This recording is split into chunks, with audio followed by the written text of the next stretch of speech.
Mr. President, Senator from West Virginia. I asked to speak if it's in morning business. The Senate is in morning business. Okay. First of all, let me just say to my senator, my colleague from Ohio, Senator Portman, who's a dear friend, that we all have it. You're right, it's nonpartisan. This has no home. This has affected every American family one way or another. There's not a person I know in my state or in the good state of Ohio, I'm sure, that they don't have a family member, immediate family, extended family, or close friend hasn't been affected by legal prescription drug abuse. And we're looking at a whole cultural change that needs to go on. I'm here to share letters with you. Senator Portman, I'm sure you're getting the same letters. I would encourage all of our colleagues to read a letter a week, just one letter a week of a family that their lives have been changed. They've either lost a husband, they lost their childhood, they've lost a dear family member, they're destroyed their family life as they knew it. Can't get a job, first-time offense, a felony. It was and they're out of the workforce now.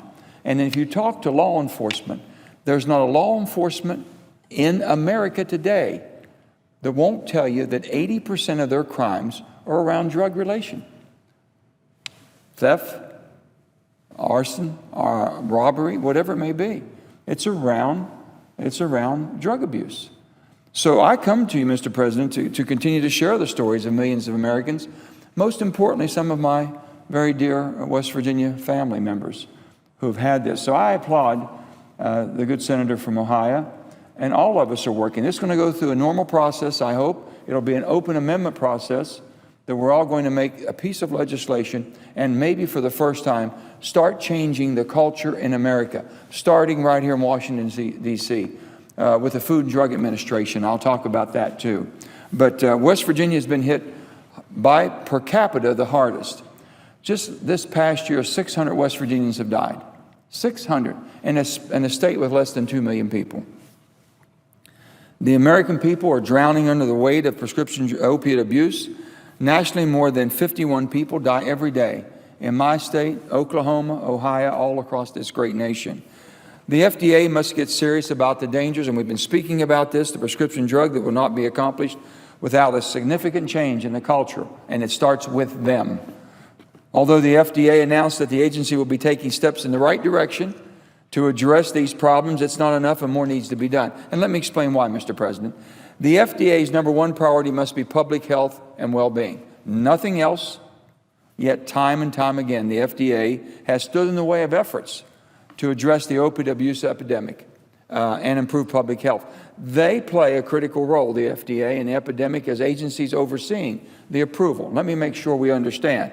This starts by a company licensed legally making a prescription of a pain reduction, if you will, pain suppressant, an opiate, and then they bring that to the FDA, and the FDA goes through a process of evaluating it to see if it should go on the market or not. So if they go through an evaluation, or their committee, basically an oversight committee, then they say this is a product that should be on the market or should not. And many times the FDA has gone against the advice of their own advisory committee. These are things that we've got to protect the American public. Why? And so last week they decided to slightly improve the agency's response to opioid epidemic. I'm pleased at the small step, but let me tell you the small step. They said that now they're going to be serious about the dangers of prescription drugs, and they said that they're going to finally start listening, mind you, listening to the advice of their advisory committee. Oh, that's wonderful. They're going to listen to them now. That means they haven't really been listening to them up until now, but they're going to start now. What they don't tell you is they're not going to be required to take the recommendation of their experts. Perfect example, Zohydro. It took us 3 years, Mr. President, to get all opiates, addiction, Vicodin and Loratab, which are the most prescribed pain relievers and pain pills in the country. Took us 3 years to get FDA to change that from a Schedule III to Schedule II. Even after I went personally, when I was first here 5 years ago, went to the advisory committee, and they voted overwhelmingly that yes, this should be to a Schedule II. Within the bureaucracy of the FDA, it took 3 years. The day they did that and made that piece of legislation, or that rule, saying that now it'll be Schedule 2, and we saw the immediate effect of this. It took 1.1 billion with a B, pills off the market. 22% of the amount of opiates on the market were reduced immediately within the first year. Within a week of them finally agreeing to go from a Schedule 3 to a Schedule 2, which controlled the prescriptions, they come out and approve Zohydro against the wishes of their advisory committee. 11-2. Now you tell me why that product come to market. That should have, and so I have legislation that says, listen, when you're not going to take their advice and you don't recommend or you don't basically agree with your advisory committee, you've got to come to the people's representative, that's us, and tell us why you think this addictive drug needs to be on the market. So I just believe that we have to do things, and taking the important steps. It's just unbelievable to me what we have basically turned a blind eye. Let me just explain to you what's going on and what I think goes on. This is of such an epidemic proportion that we're afraid to talk about it. If you have a child in your family that's addicted, if your mother or father or maybe you or your wife, you're afraid to talk. It's kind of a shame. So we kind of try to take care of it. Guess what? We can't even find treatment centers to help people. We can't even find a treatment center, and they can't afford it if you can find it, most people in America, and most of the times you can't. So there's two things that have to be done. First of all, and I'm as guilty as anybody here, the last 20 years I thought, boy, if you're going to use these drugs and abuse them, that's a crime. I'm going to put you in jail. You're going to pay the fine for that, a penalty. Well, guess what? It hadn't worked. They go in addicted, come out addicted. All we did by convicting and putting them in jail is give them a felony. Now they can't get a job. Now they're out of the workforce. And next of all, they come out more addicted than they went in. So until we start looking as Americans and say, listen, this is an illness, and an illness must be treated. You just can't throw them into jail and say, out of sight, out of mind, it'll take care of itself. So once we change that, and we have enough courage here politically to do that, then we'll start moving in a cultural change that will basically be able to take on this epidemic. So we're fighting on that, but I continue to go into all of this, but I've always come here and I've asked, so I said, listen, to all of you in the state of West Virginia, I said, please, get on my website, manchin.senate.gov, very simple, and all of us have our websites, Senate websites. Share with me your letter, your life-altering letter. Tell me what happened. And we've been getting them, Mr. President, by the hundreds. They're coming from all over my state, and they're in every state. And I'm sure in Oklahoma we'll send you theirs too. So I'm going to read you two stories. This brings everything to light of what we're talking about and why we must be successful in fighting this horrific epidemic. This is Kylie's story. In 1994, my dad broke his shoulder. We all have accidents in our families. He had to have surgery. He was on prescription narcotics from 1994 to 1996. Now you tell me why he was allowed to be on them and why the doctor kept prescribing him for 2 years. That's the biggest problem. He became addicted in those 2 years. After the doctor would no longer prescribe, finally maybe the doctor came to his senses, his pain medication, he'd illegally purchased them off of the street. His life literally revolved around the pain medication. His pain medication money came before our bills. There were a few times we could not have Christmas or Easter because he used all of our money to purchase these drugs. And I have two sisters, she says. Eventually, he started buying more potent drugs when he couldn't find anyone to buy prescription pain pills off of. Then heroin, cocaine, you name it, he bought it. My mother eventually filed for a divorce, and that made him so much worse. He started using more and more because of depression on top of that addiction. On February 23rd, 2007, I stayed home from school. I was a junior in high school in Clarksburg, West Virginia. I woke up at 10 a.m. I went to check on my dad, who had been having drug withdrawals. I found him dead. He'd found drugs and overdosed while I was asleep, leaving me there to find him. It's something that I carry with me even to this day. I don't have many memories of my father interacting with us kids, me and my sister, as a father should. I only have the bad memories of him going above and beyond for drugs before any of us. Even back then, if the prescription drug problem wouldn't have been so bad, I'd feel like he'd still be here today. I remember exactly how he was laying when I found him. I remember everything. It's my first thought in the mornings and my last thought at night. It changed my life. It taught me a lot of life lessons, but it also left me with a lot of heartache and unanswered questions. The rescheduling, as I told you, 2 years. Basically, you could get Vicodin and Loratab that were scheduled 3 at this time, and all you had to do is keep calling in. Never had to go see the doctor after the first visit. And they can give them to you 90 days at a time or even longer. They were like M&Ms. So when we went from Schedule 3 to Schedule 2, that knocked it down, took at least $1 billion we know of off the market, maybe even more, we're hoping. So that's what that happened. This is Helen's story here.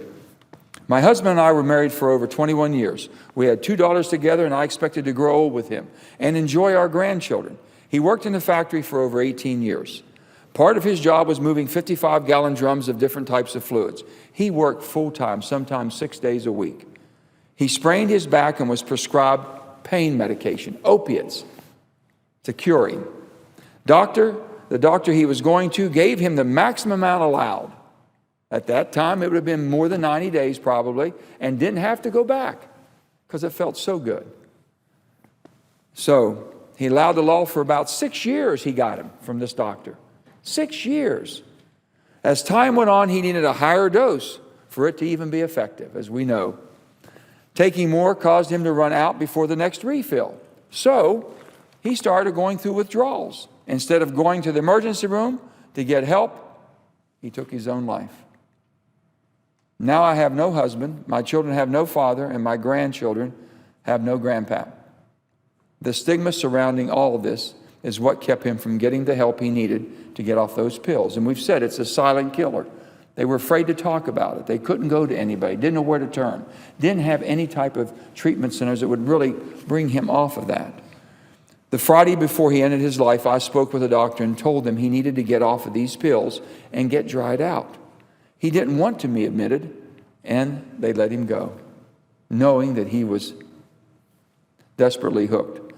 Why do pharmaceutical companies market drugs that cause normal people to give up on their families and life? Why do doctors allow their patients to take something so long and so strong and build up such a tolerance for it? I will never find the answers to these questions, and it is too late for him now. It sickens me to read of others going through this, and there just doesn't seem to be an end to it. This is why I'm standing here, and this is why I face it every day. I go home, there's not a person doesn't come up to me, that knowing that basically their lives have been changed, and knowing now that they can speak to somebody, and I'm making it to the point to give them a comfort of speaking to me. I protect their identity. I try to get them help. There's got to be a way here. And as our good friend from Ohio, Mr. President, and you being my good friend from Oklahoma, this is not partisan. This should not be bogged down because who gets credit, who doesn't get credit, whose fault it is. We're all to blame, and we all can share in changing the culture of drugs in America, legal drugs. And with that, most all of drug addicts today, people that are addicted, will tell you if they're on heroin or illicit harder drugs, they started with legal drugs that was in their prescription cabinet, in the medicine cabinet, their mom had or they had. This is what's got to change. And this is why Dr. Robert Califf, who's being recommended by the president, is a good man. A stellar resume, stellar performance, very honorable. But he comes from his culture that he comes from is basically from a research institution and in a research university that's basically been funded by the pharmaceutical industry. That's just the way they say it's done. So they're funding the clinical research, and then we're expecting Mr. Califf to come into this industry, into the FDA, and make the wholesale changes. I need, and I think we all need for America, to find somebody that has gone through a life-changing event, that has all the experience, all the education, to be able to go into that agency and says, listen, we're not going to give you a prescription just as a front line and the first line of defense, because I know the chances of it changing your life is greater than me helping you and giving you relief. Until we have that, and that permeates clear down through, we won't change. Tell me how the CDC, Centers for Disease Control, within the agency of DHHS, is able to start, which I think responsibly, recommending guideline changes of how we are going to prescribe, how doctors should be trained before they prescribe these life-altering drugs. And then within the FDA, they are fighting against it. And they're within the same agency of DHHS. So it's deep-rooted, Mr. President, and it has to be culturally, and it changes from the top. It doesn't change from the bottom within. That's why I'm saying. So this good man, I'm just asking, if he would withdraw his name, I'd be tickled to death, and let us move on. Because he is a good person, and he can be very helpful in his knowledge. But I don't think he can drive the change that needs to be done for us to save the families and children and grandpaps and moms and dads across America. Thank you, Mr. President. And I notice the absence of quorum. I yield the floor.